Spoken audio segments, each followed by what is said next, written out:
Good afternoon. My name is Tanya Baines. I am a advanced practice registered nurse, adult gerontology student at Franklin University, and I'm coming today to talk about a presentation that focuses on 5 populations frequently encountered in primary care.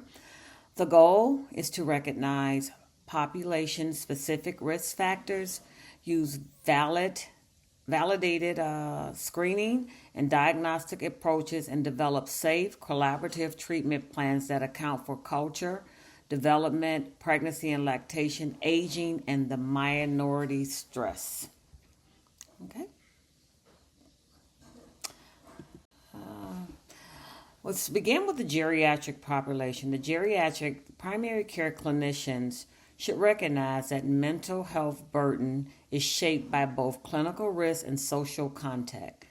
Depression affects 4% of adults 70 and older, and the risk rises with multimorbidities, disabilities, sleep problems, and social isolation. Depression may present with cognitive, somatic, or functional complaints. Distinguish depression from delirium and major neurocognitive disorders. The economic consequences extend beyond treatment costs to function, caregiving, education, work, and health system use. For the geriatric patient, screening is a starting point rather than a diagnosis. Using the PHQ-2 and the PHQ-9 for depression assesses suicide risk separately when indicated. Assess cognition, delirium, medication effects, alcohol, substance use, sleep, pain, falls, function, loneliness, and caregiver stress.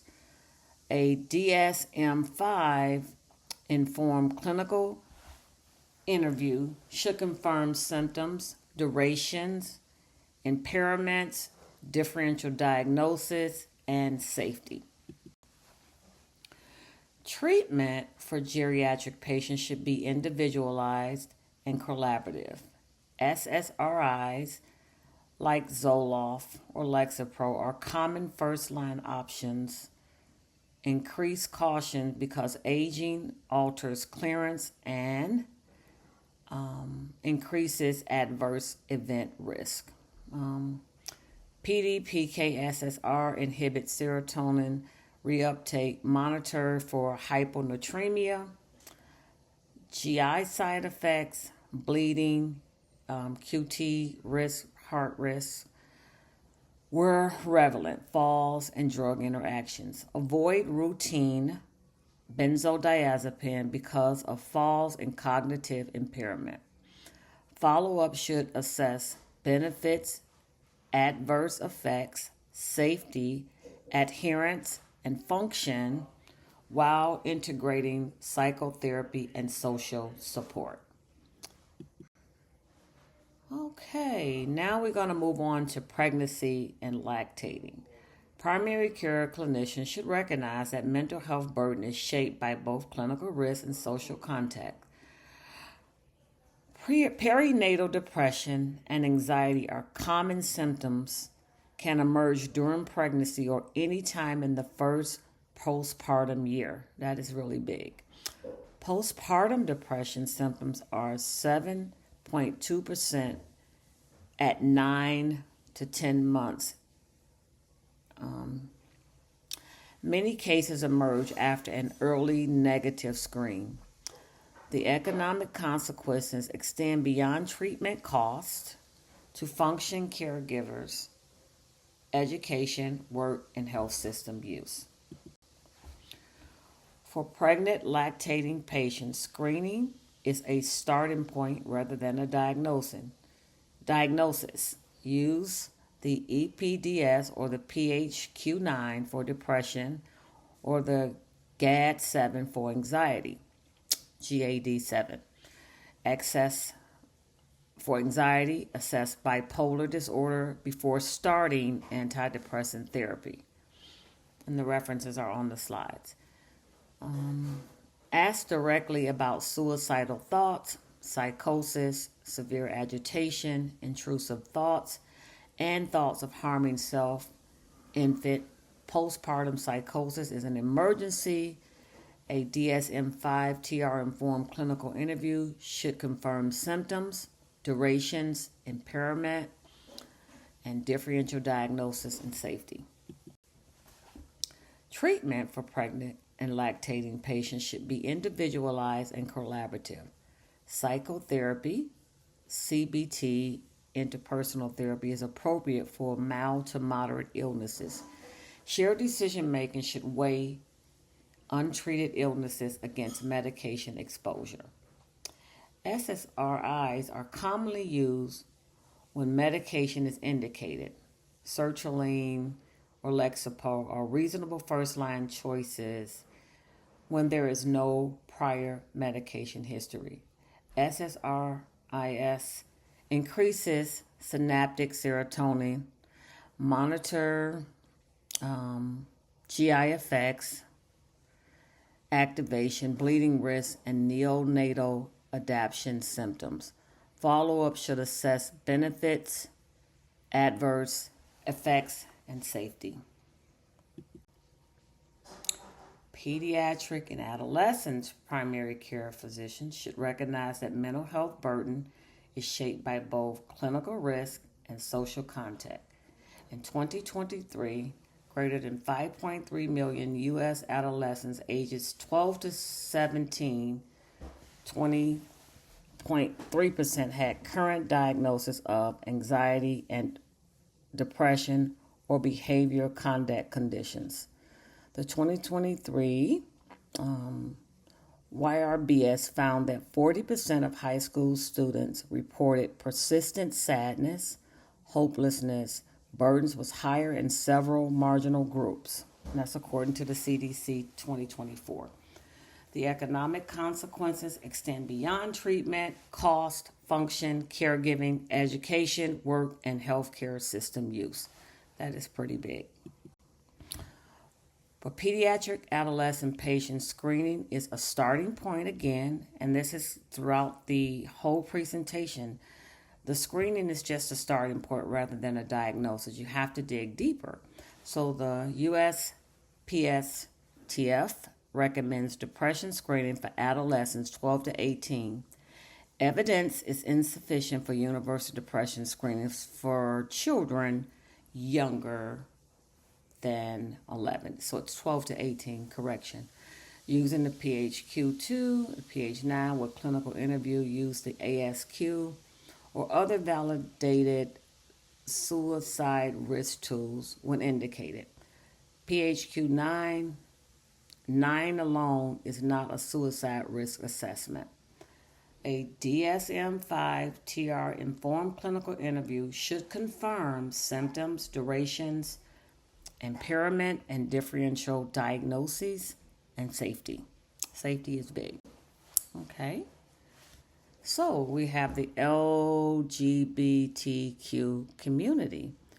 Treatment for pediatric and adolescents should be individualized and collaborative. Psychotherapy, CBT, interpersonal therapy, family-based approaches, and behavior activation. Involve caregivers when clinically appropriate for moderate to severe depression. Fluoxetine or Lexapro may be considered with psychotherapy in close monitoring. SSRIs increase synaptic serotonin, monitor activation, sleep, GI effects, suicidal thoughts, especially early in the treatment. Follow-up should assess benefits, adverse effects, safety, adherence, that's really big, and function while integrating psychotherapy and social support. Okay, the LGBTQ plus primary care clinicians should recognize that mental health burden is shaped by both clinical risk and social contact. The LGBTQ plus people experience elevated mental health risk largely through stigma, discrimination, and victimization, rejection, and minority stress, not because of sexual orientation or gender identity, or not because of sexual orientation or gender identity. In 2024, Trevor Project survey, 39% of the LGBTQ plus youth ages 13 through 24 seriously considered suicide in the prior year. This is so sad. 50% of those wanting mental health care could not obtain it. The economic consequences extend beyond treatment costs to function, caregiving, education, work, and healthcare system use. For the LGBTQ plus patients, screening is a starting point again rather than a diagnosis. Use standard validated tools, the PHQ-9, the PHQ-2, the GAD-7, substance use and suicide risk tools, while using chosen names, pronoun, and inclusive sexual health questions.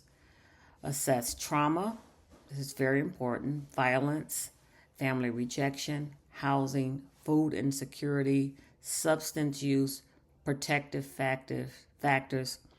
Avoid pathologizing sexual orientation or gender identity.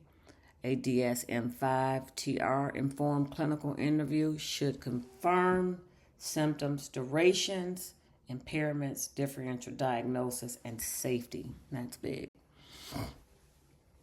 Okay. Treatment for the LGBTQ patients should be individualized and collaborative. Treat depression, anxiety, substance use according to evidence-based standards. Sexual orientation or gender identity does not require different antidepressants. SSRIs and SNRIs act primarily through serotonin and norepinephrine reuptake inhibition.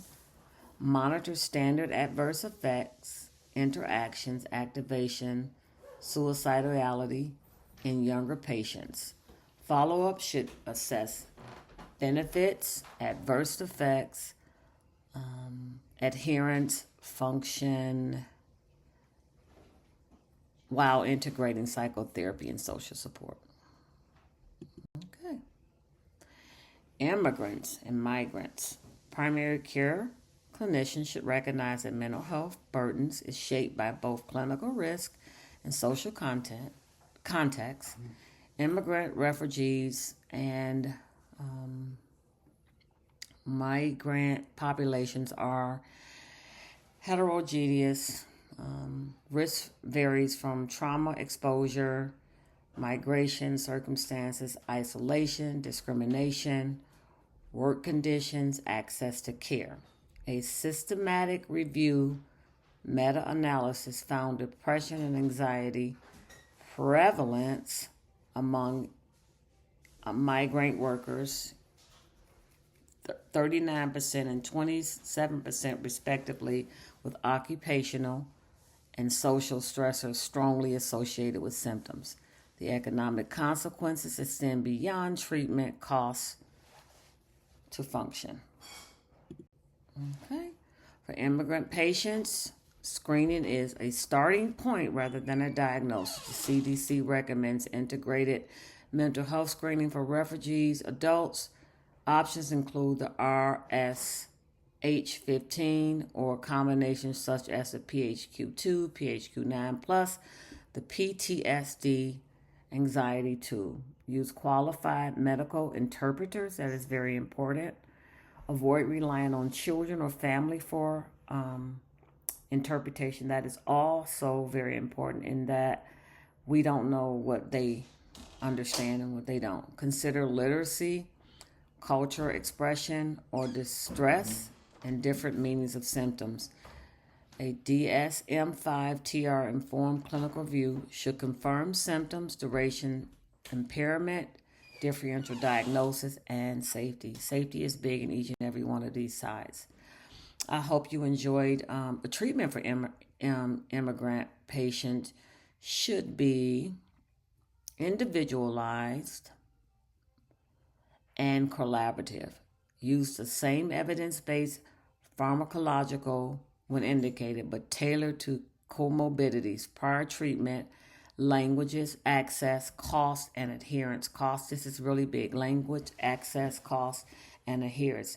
SSRIs remains the common first-line agent for depression and anxiety. PD and PK principles are unchanged, but practical PK issues include food access, interrupted refills, interactions, pregnancy status, renal and hepatic disease, and inconsistent medication histories. Follow-up should be assessed, and benefits, adverse effects, safety, adherence, function, while integrating psychotherapy and social support. Next slide you will see will be the references that I hope you enjoy my presentation. Please refer to any of the slides. And in each one of them, as you can see, I have little bullet points like for this build trust and continuity. Make referrals during the visit. When possible, reduce logistical barriers and use cultural and logistical responsive care. So just a little extra. So here's a reference one. And then I'm going to keep that on the screen for a little while. And here's reference two. And I'm going to keep that on the screen for a little while. And here is reference 3. And I got one more. And here is reference 4. These references should support epidemiology, screening, recommendations for diagnostic consideration, and treatment planning presented in the deck. So that is the end of my presentation. Again, my name is Tanya Baines. I am an advanced practice registered nurse student. Adult gerontology is my focus. I hope you enjoyed my presentation. Thank you.